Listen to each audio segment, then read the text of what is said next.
And so with an exaggerated forward defensive push, Pakistan go out of the Asia Cup. And what an extraordinary batting display that was. They played 50 overs and were 37 runs short of Bangladesh's total.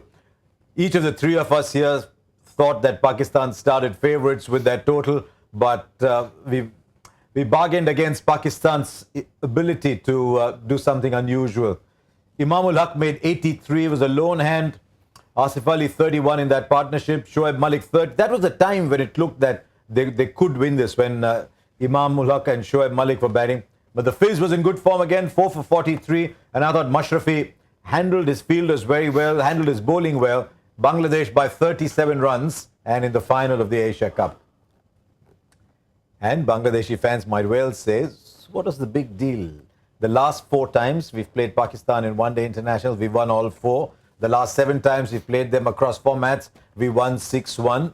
And yet we thought, didn't we, Zach, Dooley, that Pakistan started favourites. It was a disappointing performance. Their fans have right to be upset. Yeah, well, we all talked at the very first game that Pakistan probably started the tournament as the favourite. Off the back of form, playing in their home conditions, and they play so much cricket in the UAE, they started this tournament as favourites. But all they've beaten is Hong Kong and just beat Afghanistan. In the very last over, because they connected a few, yeah. So they've had an ordinary tournament. We still felt that the right Pakistan, or the real Pakistan, could turn up today. They didn't. They weren't allowed to. And Bangladesh, in all fairness, have picked the right side. They put runs on the board in a final, or in a knockout clash, sorry.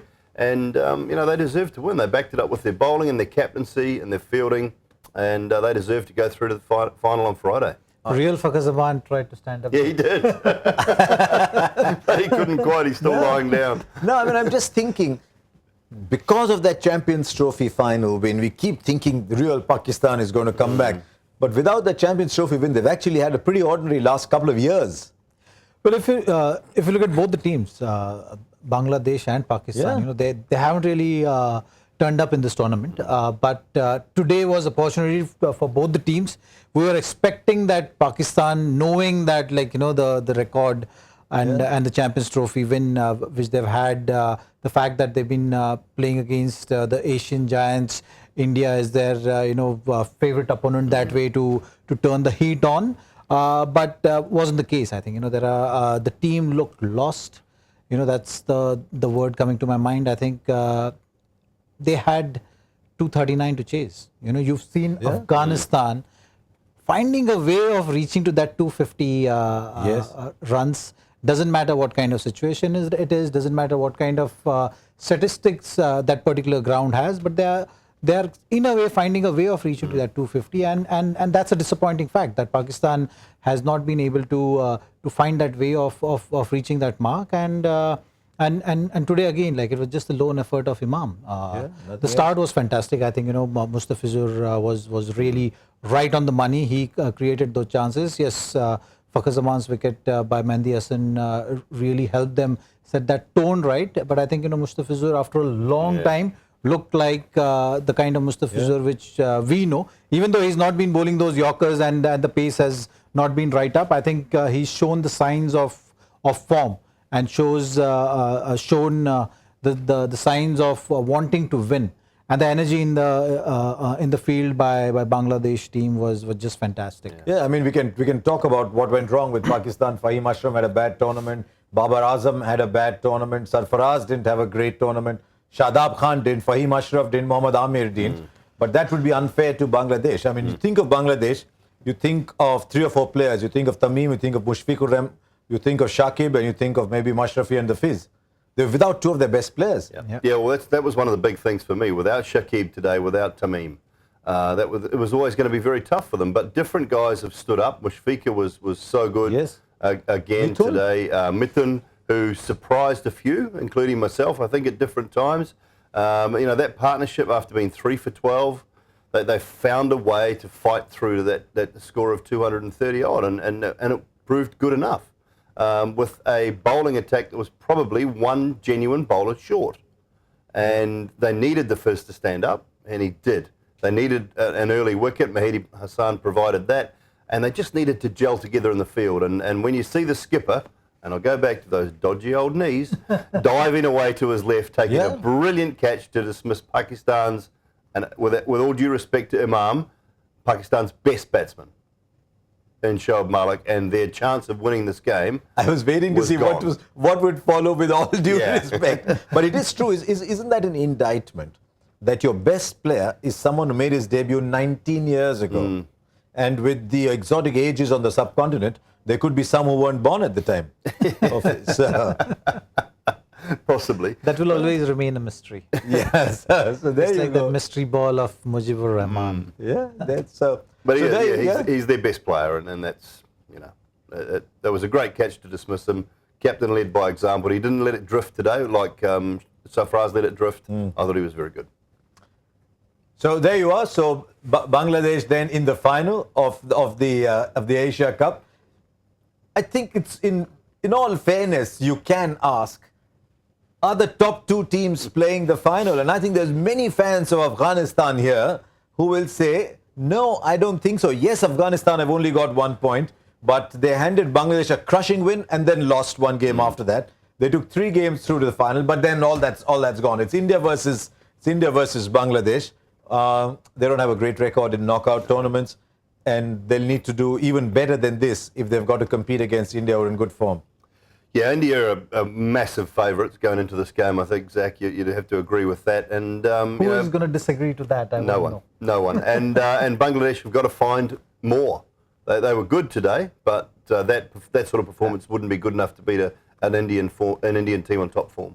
No, and Mustafizur's fitness, because he was out of the field, so that's something which is important for Bangladesh. Sorry. Yeah, Mushfiqur. Yeah. Sorry, I always get confused between Mushfiqur and Mustafizur. So Mushfiqur, I think it's going to be vital. I think if he's able to take the field on Friday, then Bangladesh would hope that there are no changes in the side and probably create similar kind of energies. We all know that that importance of that start. We keep talking about when you start the game, you have that good opening partnership, or if you're bowling first, you have those early wickets and the importance of that. And if Bangladesh is able to create that kind of scenario against India, who knows with the kind of energy which they've been creating. So India will have to be watchful, even though the record suggests otherwise. I think a final is final, and the pressures of final is different. So I'm just trying to see which teams got good starts in this tournament. Rohit Sharma and Shikhar Dhawan, and Anshuman Rath and Nizakat Khan. Do you remember? Hong Kong gave India a mighty scare, but no team's been getting starts. So what do Bangladesh do, and what do India do going into the final? Let's look at the teams that they've had recently, the squads that they've had. I think India will make huge changes, but this was Bangladesh today. Now, if India get a start, and I brought this up because Zach talked about the start, then they might feel the absence of that one bowler.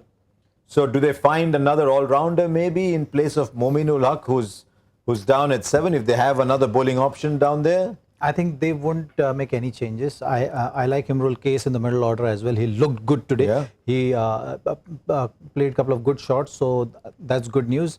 Again, they got to start well, and I think that's the key. Their first wicket partnership suggests that the average of 20 runs. I think they've been losing that early wicket, which doesn't really help. You fail to create that platform for your middle order. Your middle order is always dealing with that pressure of getting the team out of the hole, which shouldn't be the case. Let them bat with that freedom. If you have 50-60 runs as well as an opening stand, that provides that platform for the middle order to flourish. I think India will make 5 changes from their last team. What makes you say that, Harsha? Because they didn't have Bumrah, they didn't have Bhuvi, they didn't have Chahal, they didn't have Rohit, they didn't have Shikhar. Correct. So poor Lokesh Rahul, I mean, he had a good innings. He goes out. I guess Pandey goes out.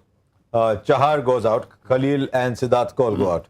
Yeah, and that's rightly so. Those guys were given an opportunity because India had already qualified for the final. We're going to play the bench. We're going to rest our key guys and our top players, but they come straight back in. We've been winning with them.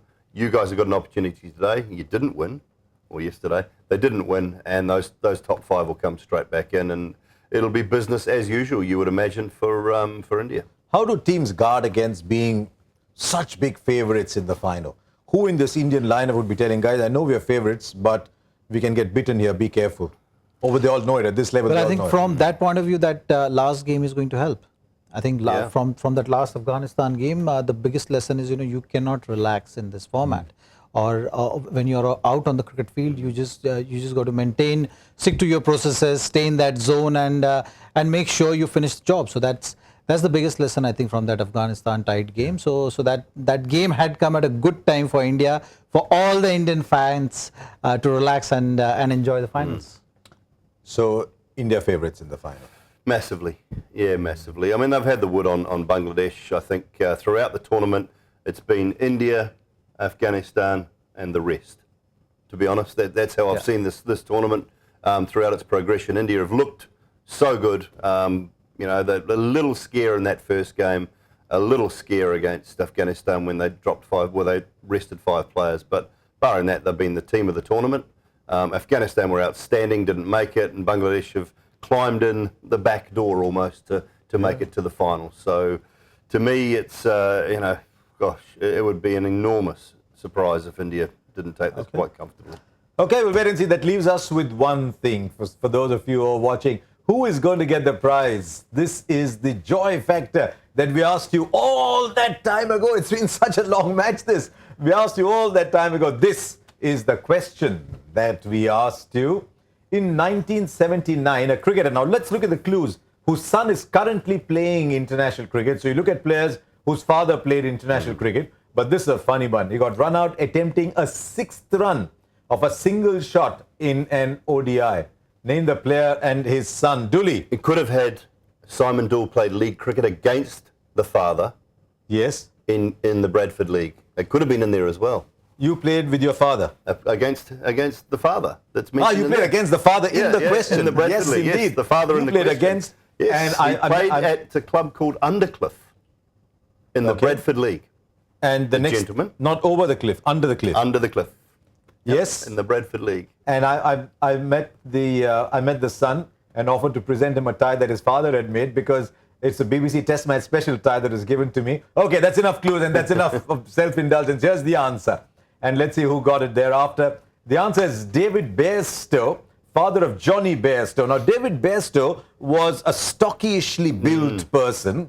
Mike Brearley was a philosopher. Between them, they ran 5. How long did they take to run 5 with the ball still in play? How many overthrows were there? Wicketkeeper must have been 4 overthrows. But they were still running and got run out on the 6th. Well, there can't have been 4 overthrows. Yeah. So what did they do? The ball was in play, that means. Run a 3 perhaps? They ran 2, maybe. And then there was an overthrow while they were running their 3rd, because the bowler was sleeping. And then it went the other way. They ran 2 more. And got run out. And then David Bairstow probably said, let's run. And Brearley was on page 62 of Plato. so they couldn't quite complete the run. Let's see who got the answer right then. Why should you get the answer right to this one? But let's see who's won a prize, who's won this one. Nihal Anand. Nihal is hungry. Nihal, we're all hungry. You know what? It's 1:24 in the morning here. But Nihal is hungry. Nihal is hungry for facts. So maybe Nihal, just send a tweet to Joy, get in touch with Joy and ask him who got run out on the 7th run or something like that. But well done, Nihal, and well done, Joy. You set us a really nice one. And of course, we'll all be back on Cricbuzz Live for the final. That's now India versus Bangladesh. So thank you very much to Zaheer Khan. Thank you very much to Simon Doull. And thank you all of you for watching. Join us for the final.